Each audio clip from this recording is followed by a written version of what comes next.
LA Knight has backstage heat in WWE. Triple H hates Roman Reigns. Unfortunate news for WWE fans. Massive congratulations to Dominik Mysterio. The reason behind Iyo Sky's recent WWE absence. Goldberg and Asuka bashed over recent controversy. John Cena discussed for an 18th world title win. WWE turns down Jimmy Uso's request. Bron Breakker legitimately hurt Logan Paul. Let's dive right in. Triple H hates Roman Reigns. Triple H, a WWE legend, helped shape pro wrestling and inspires many young talents. As a guide to countless wrestlers, especially in WWE, he's boosted stars under his leadership. From his booking choices, you can spot who he favors and who he might not like. Here's a look at some he probably loves and others he might dislike. Number 1. Loves Cody Rhodes. After coming back to WWE, Cody Rhodes got pushed as the top guy, leading to his huge win against Roman Reigns at WrestleMania 40. Triple H has praised Rhodes endlessly for his hard work as the company's leader. With his spot in big matches and his time as undisputed WWE champion, it's clear Rhodes is one of Triple H's top picks. Number 2. Dislikes ex-undisputed WWE champion Roman Reigns. Roman Reigns ruled during Vince McMahon's time, but his arcs have shifted under Triple H. After losing the belt to Cody Rhodes, Reigns isn't shown as the unstoppable force anymore. Instead, Triple H uses him to boost other wrestlers, unlike how McMahon handled the Tribal Chief.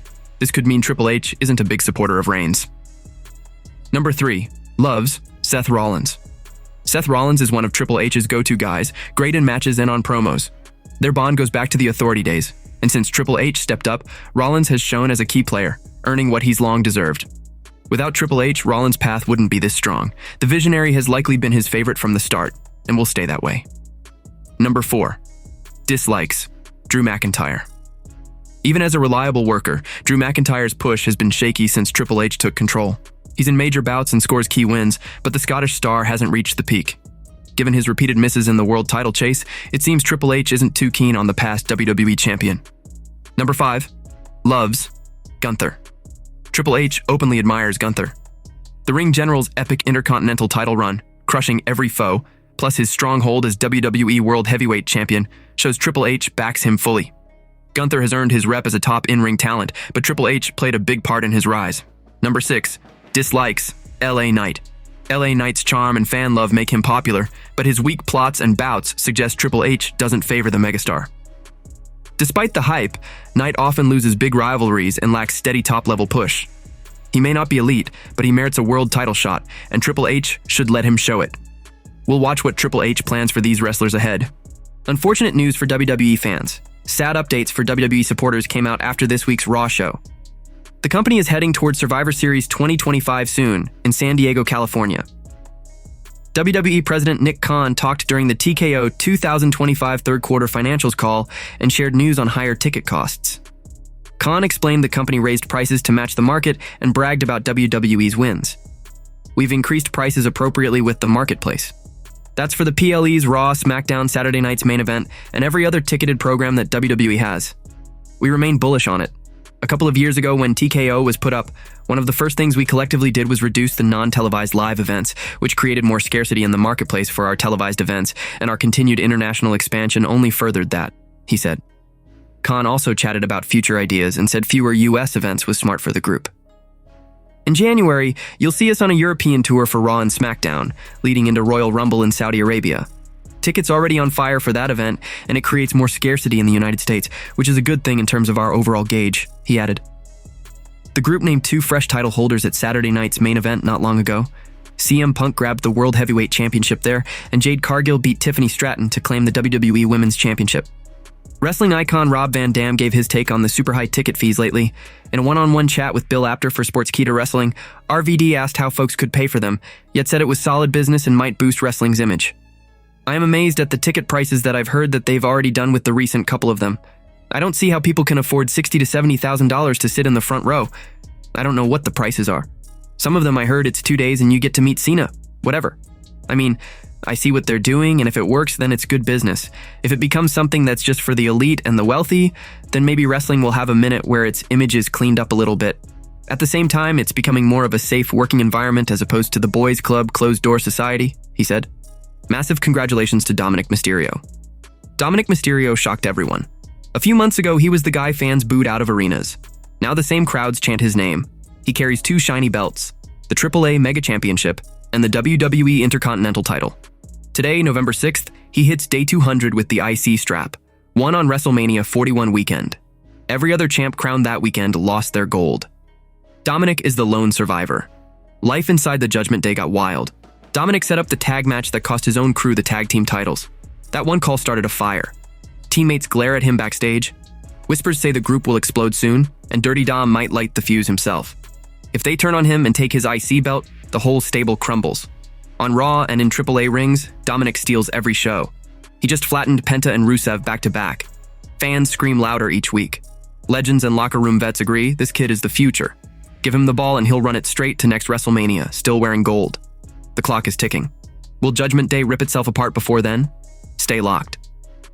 The reason behind Iyo Sky's recent WWE absence. Sky hasn't stepped foot on Raw since she smashed Asuka and Kairi Sane at Crown Jewel. The real story starts in Japan, right after the Australia tour. Rhea Ripley cracked her nose in a brutal spot, forcing WWE to pull her from TV for weeks. With Rhea gone, the bookers handed Sky a plane ticket home. She popped up at Marigold Grand Destiny, then melted into Tokyo crowds. Yesterday, she lit up social media with proof. I'm enjoying my brief Tokyo life. Part 1. Cat Street, Harajuku. That Part 1 tag screams she's staying longer. Sky is kicking back in her old neighborhood while Raw cameras look elsewhere. Word is, both women heal up together. Ripley tapes the nose, Sky hunts street cats. When they walk back through the curtain at the same time, jaws will drop. Survivor Series sits 3 weeks out. The card looks full, but a classic 5-on-5 elimination match can always open a door. Slide Sky and Rhea straight onto Stephanie Baker's squad. Toss in the Judgment Day plus the Kabuki Warriors and you've got instant chaos. 2 weeks of Tokyo selfies say Sky's ready to flip from Lone Wolf to Team Destroyer. Right now, Ripley ices bruises and Sky snaps pics under neon signs. Raw keeps rolling, but the second those two boots hit the ramp together, the whole women's division gets put on notice. Stay locked for the comeback nobody saw coming. Goldberg and Asuka bashed over recent controversy. Inside sources just roasted Goldberg for snapping at WWE. The Hall of Famer lost his mind over Asuka snapping his prized WCW 173-0 streak. On Real Talk with Mike Burke, the powerhouse barked that The Office still carries a grudge. He swore Triple H can't stomach how fast he blew up in the rival camp while the Monday Night Wars raged. That old beef, he says, forced bosses to hand his streak to some girl and stomp his legend into the dirt. Asuka fired back on her phone. Then the real bombs dropped on writing with Russo. The ex-head writer cackled at both for flexing over wins in a scripted sport. He reminded the world every pin is planned and every streak is smoke. These two absolute morons are talking about professional wrestling. When you listen to this in the context of professional wrestling, do you know how stupid these two people sound? He kept going. Asuka and Bill Goldberg combined never won one wrestling match ever.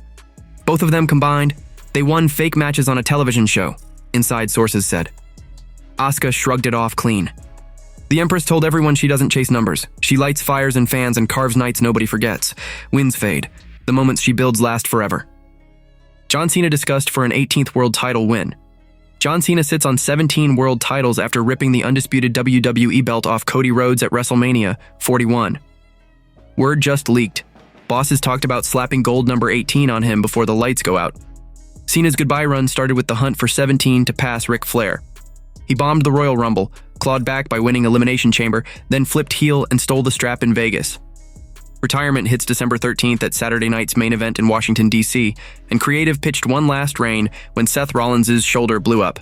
Instead, they cooked a 16-man killer tournament. Last time is now. Stars from Raw, SmackDown, and NXT clashed to earn the right to face Cena one final time. Cena even teased outsiders jumping in. First four names dropped: Sheamus, Damian Priest, Rusev, Shinsuke Nakamura. Cena and Sheamus tore houses down years ago. Rusev still owes him pain. 4 shows left. Next Monday, Raw in Boston, his hometown send-off, hosts 2 tournament bouts. Cena will storm the ring. November 17th, Raw at Madison Square Garden is his last match as a full-timer in the world's most famous arena. Survivor Series, War Games in San Diego, and the December 13th main event close the book. Whispers say Cena might snatch Dominic Mysterio's Intercontinental belt at Survivor Series. Gunther's name has floated as the final boss for months. Nothing locked yet. One thing is sure, when that music hits, 80,000 voices will shake the roof for the last time. WWE turns down Jimmy Uso's request. Jimmy Uso cooks magic inside the ropes and in the writer's room. 1 year back, he handed Creative a bomb for WrestleMania 40. Let Jay flatten him in 90 seconds flat. The twins were at war, brother versus brother, night 1. Jay won quick, but the short clock left fans hungry. Jay later said they shortchanged the WWE Universe. On Cheap Heat with Peter Rosenberg, Jimmy spilled the full plan WWE killed. When I found out the time, and brother had the Lil Wayne entrance, I said, "Bruh, let me get in there, just kill me, just duck, spear me, boom, splash me, boom, 1, 2, 3, we just get the hell up out of there. Squash match, what you think?" They was like, "No, we need something. You gotta give them a little something." Well, damn. If we give them a little something, we letting the fans down, I feel. We can't even cook the way y'all want us to cook because we get 9 whole minutes. They ain't ready for it. I was like, they ain't ready for no squash, bro. Duck, spear, kill me. 1, 2, 3. Get the Wayne back in and start partying. Let's go. Jimmy vanished from TV after Drew McIntyre crushed him in a no DQ fight on the October 24th SmackDown. He popped up once, pointed the finger at Drew for jumping Jacob Fatu, then ate Claymore after Claymore. Now the air crackles again. Jay betrayed Jimmy in the Battle Royal, chasing World Heavyweight Gold. Survivor Series, War Games closes in. Will Blood forgive Blood and team up? Or will the Vision watch the brothers tear each other apart one last time? Bron Breakker legitimately hurt Logan Paul. Logan Paul was legitimately hurt after Bron Breakker's vicious assault. He also talked about Breakker's teammate Bronson Reed. On this week's WWE Raw, CM Punk cut a promo after winning the World Heavyweight Championship. He was interrupted by Logan Paul, who wanted a shot at Punk's title. After a war of words between Paul and Punk, the Vision came out. Paul Heyman highlighted that Bron Breakker and Bronson Reed deserved a shot at the world title more than Logan. A brawl broke out between the stars, and the Vision brutally assaulted the Second City Saint and the Maverick. During his latest YouTube vlog, Logan Paul talked about the after effects of the Vision's assault. He revealed that Bron Breakker legitimately hurt him with several brutal kicks to his groin, which ended up hurting him really badly.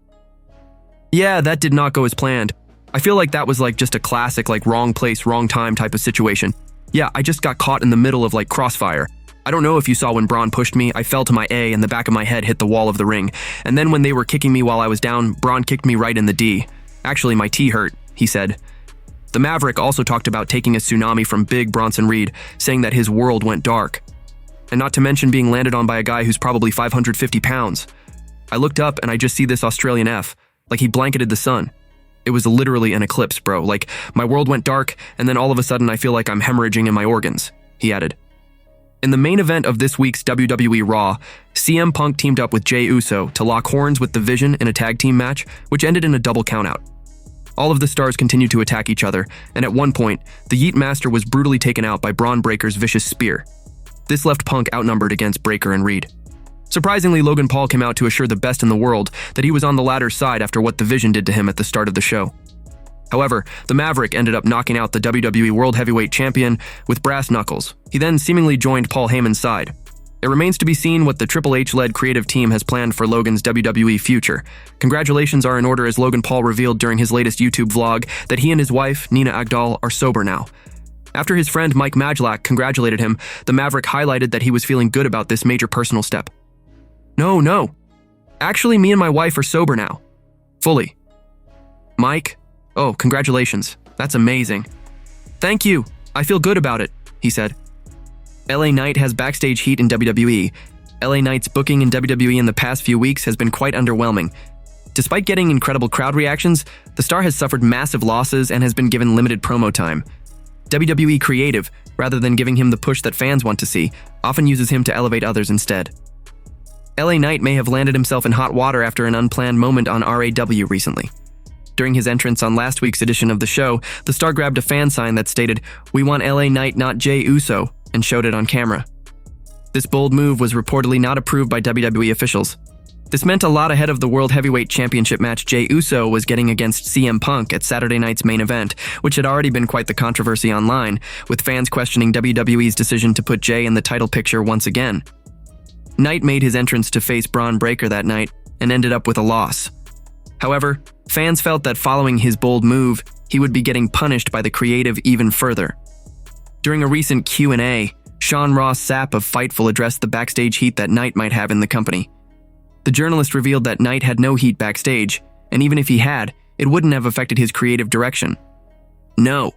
Even if he was, what are they going to do? Make him lose 2 matches a night instead of 1? They're paying the guy good money and swimming upstream to avoid pushing him. He still stayed over no matter what. He's certainly not going to get in trouble for holding a sign regarding a guy he's had a program with on WWE TV, he stated. AEW star Chris Jericho has been rumored to make his return to WWE for months now. Addressing the same during a recent edition of his Storytime with Dutch Mantel, the former manager stated that he wanted to see Jericho return and team up with LA Knight. The veteran stated that both men together could build something quite interesting. I think Jericho and LA Knight, I think they'd be a good team together. And then, they're both like smartasses with each other, especially Knight. I think they could really build something out of this I'd be interested in. Both those guys are good, so when you have an idea, give it to those guys and let them. I think they would have great chemistry together, and I think they could have a good little run out of that. I'd be interested in it, Mantel said.